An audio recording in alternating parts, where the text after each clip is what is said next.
грамматикалык ишибизди улантабыз. Кийинки мисал. Бул сөздүктүн аягында англис тилиндеги туура эмес этиштер көргөн, көрүнгөн, көрсөткөн, көрсөтүлгөн.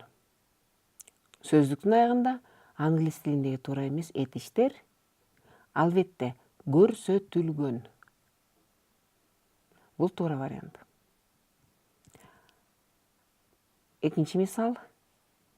Эт көп экен, жетишпей жатам. Мага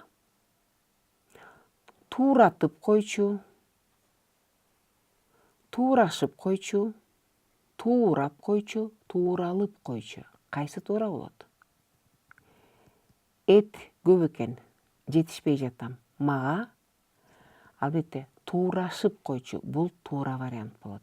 Себеби эт көп, мен туурап жатам, мага да бир жардам керек. Демек экөөбүз чогуу кылабыз. Негизи туурашып кой деген форма туураш, жардамдаш, жасаш, жазыш деп айтат го. Ошондо бирөө экинчи адамга кошо бир нерсени жасашу дегенди билет. Эки адам кошо жасаганды айтат. Биргелешип жасаган иш аракет болсо туурашып, жасашып деп колдонобуз. Дагы бир мисал. Апам байкемден мени эрте келсин деп айттырып жибериптир, айтылып жибериптир, айтышып жибериптир, айтып жибериптир. Атам байкемден мени эрте келсин деп айттырып жибериптир. Башкача айтканда, апам байкем аркылуу айтыптыр. Демек, айттыр бирөө аркылуу жасоо дегенди билдирет. Ошондой эле кыргыз тилинде маанилеш формалар да бар. Башкача айтканда, бир эле маанини билдире турган грамматикалык мүчөлөр, грамматикалык курамдар бар. Ошолордун айрымдарына токтолуп көрөлүк. Мисалы. Мындай мисал. Күн ачык болгону менен сыртта суук. Ушул сүйлөмдөгү болгону менен деген сөздөрдү сүйлөмдүн мазмунун бузбай, кантип башкача айтса болот. Күн ачык болгону менен сыртта суук. Биринчи вариант. Күн ачык болсо сыртта суук. Күн ачык болгонуна карабастан сыртта суук. Күн ачык болгондуктан сыртта суук. Кайсы туура келет? Же күн ачык болсо да сыртта суук. Болгону менен деген грамматикалык форма негизи карама-каршылыкты билдирүүчү мааниге ээ. Башкача айтканда, күн ачык, бирок сыртта суук. Күн тийип эле турат, күн ачык, бирок сыртта суук. Ушундай карама-каршы маанини билдирүүчү кайсыл дагы грамматикалык форма бар?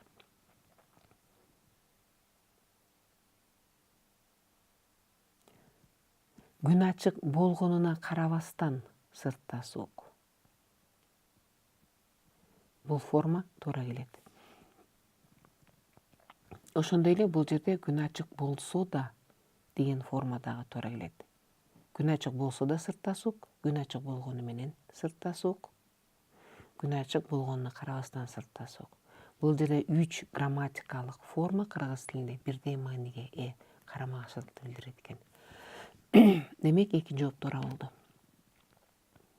Экинчи мисал. Ал сабакка аз келген үчүн баалары төмөн болуп калды. Ал сабакка аз келген үчүн баалары төмөн. Ушул жерде форма келген үчүн.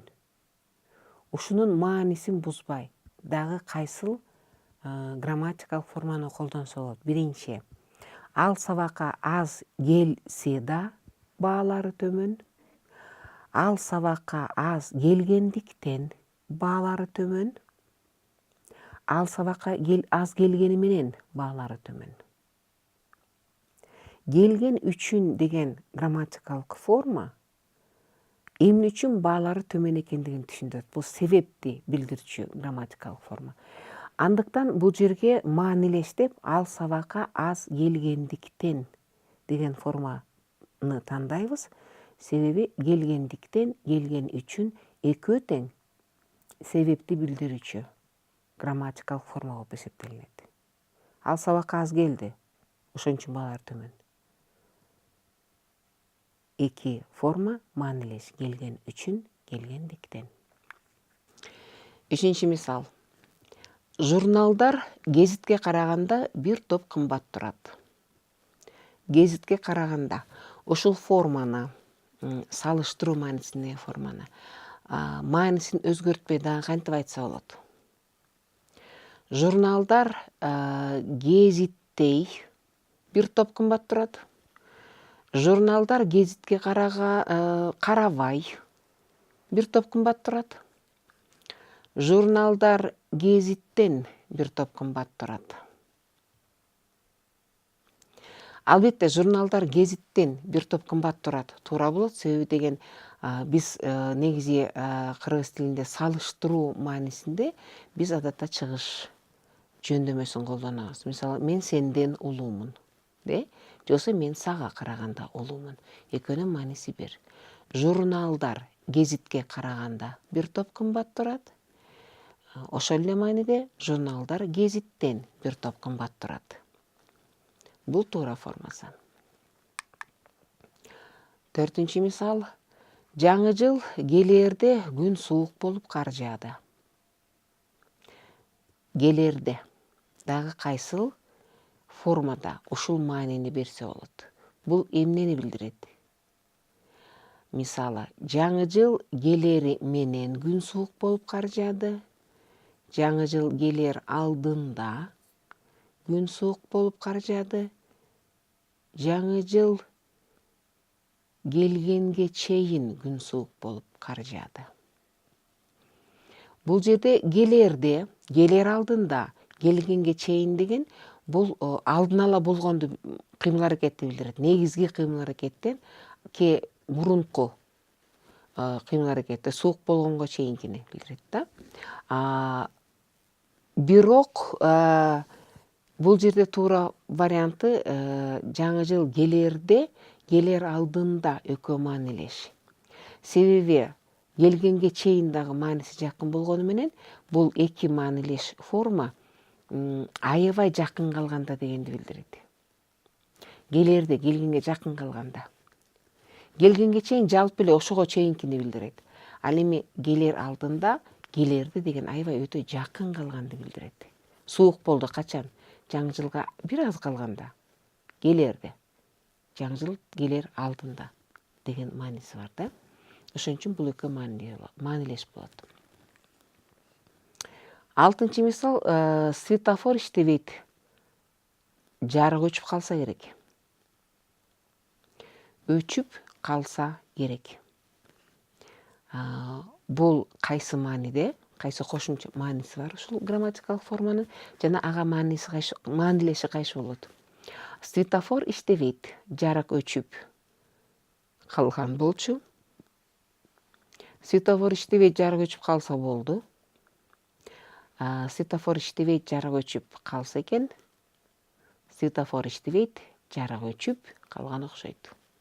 Кайсыл форма ушу калса керек дегенге маанилеш болот?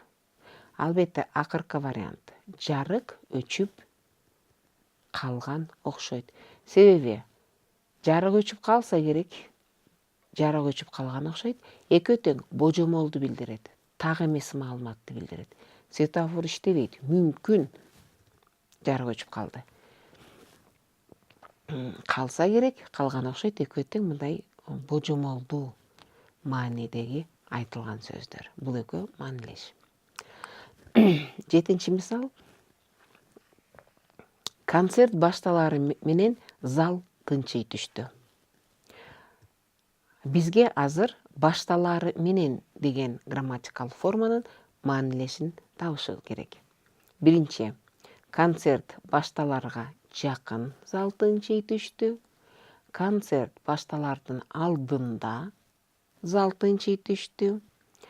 Же концерт башталаганга чейин эле зал тынчый түштү. Же концерт башталар замат 6 түштү. Бул жерде туура вариант акыркы, себеби башталары менен башталар замат экөө маанилеш. Бир нерсе болду, дароо дегенди билдирет. Концерт башталды, дароо 6-да. Башталары менен башталар замат бул маанилеш формалар. 8 вариант, 8 мисал. Ал менден кичүү болгонуна карабай, окууну 1 жыл мурун бүттү. Бул жерде бизди кызыктырган грамматикалык форма болгонуна карабай. Варианттар. Ушул маанини дагы кайсы грамматикалык форма берет? Ал менден кичүү болсо, окууну 1 жыл мурун бүттү. Ал менден кичүү болгондуктан, окууну 1 жыл мурун бүттү. Ал менден кичүү болгон үчүн, окууну 1 жыл мурун бүттү. Же ал менден кичүү болсо да, окууну 1 жыл мурун бүттү. Кайсыл грамматикалык форма болгонуна карабай дегенге маанилеш болот? Болсо, болгондуктан, болсо да, болгон үчүн. Албетте, болсо да деген грамматикалык форма болгонуна карабай дегенге маанилеш. Бул дагы карама-каршылык мааниде айтылып жатат. Ал менден кичүү, бирок 1 жыл мурун бүттү. Болсо да, болгонуна карабай. Кийинки мисал. Сен айткандай жасасам да тамагым анча даамдуу болгон жок. Кайсыл грамматикалык форманын маанилешин издейбиз? Айткандай. Сен айткандай жасасам да болгон жок. Сен айткан сыяктуу жасасам да тамагым анча даамдуу болгон жок. Сен айтканда жасасам да даамдуу болгон жок. Сен айткан үчүн жасасам да даамдуу болгон жок. Сен айтсаң гана жасасам да тамагым даамдуу болгон жок. Бул жерде айткандай дегенге маанилеш форма айткан сыяктуу, окшоштуруп, окшош дегенди билдирет. Негизи эле дайым үчөсү бул окшош дегенди маанилет. Мисалы, сен да мендей көп жаша. Мисалы, улуу кишинин тилеги, берген батасы. Же болбосо жакшы тилек айтса, суудай узун өмүр берсин деп. Суудай узун. Себеби суу аккан суунун учу кыйры жок да. Демек узун деген салыштыруу маанисинде айтылат. Суудай өмүр. Мендей узак жаша. Же сен айткандай жасадым. Сен айткан сыяктуу деген сөз дагы салыштырууну билдирет. Булар маанилеш. 9 мисал. Кино башталарда апам үйдө баарын бүтүрүп, телевизордун алдында отуруп калат. Кайсыл грамматикалык формага маанилеш издейбиз? Башталарда. Башталар менен, башталганда, башталарга жакын же башталса. Маанилеш башталарга жакын. Кайсы бир нерсенин алдында. Аябай жакын калганда. Кино башталарда. Демек, кино башталарга жакын. Мына башталат деп атканда. Биз ушул сабак боюнча жыйынтыгыбызды чыгаралык. Биз грамматикалык айрым формаларга токтолдук. Биз маанилештерди таптык. Себеби кыргыз тилинде бирдей маанини билдирүүчү мүчөлөр бар. Бирдей маанини билдире турган грамматикалык курамдар бар. Ошолордун айрым мисалдарына токтолдук. Өзүңүз баалап көрүңүз, кайсылар жаңы болду, кайсыларды колдонот экенбиз көп угуп жүрөт экенсиз. Ошондой эле биз кыргыз тилинде мамилелерди билдирүүчү дагы айрым гана мисалдарга токтолдук. Мисалы, сын, сындыр, жаз, жазыл сыяктуу мамилелерди биз көрүп чыктык. Бул грамматикалык көйнөгүлөр силерге пайдалуу болду деп ойлойм. Өзүңүз дагы карап, кайсыл дагы грамматикалык формаларды угуп жүрөсүздөр. Мисалы, кепти укканда, же бир тасма көргөндө кайсыл формалар түшүнүксүз болот сизге. Ошолорду аныктап көрсөңүз, кайсылар жаңы, ошонун маанилешин издеп көрсөңүз, балким сизге контекстине таянсаңыз, сизге белгилүү бир башка формасы дагы болушу мүмкүн.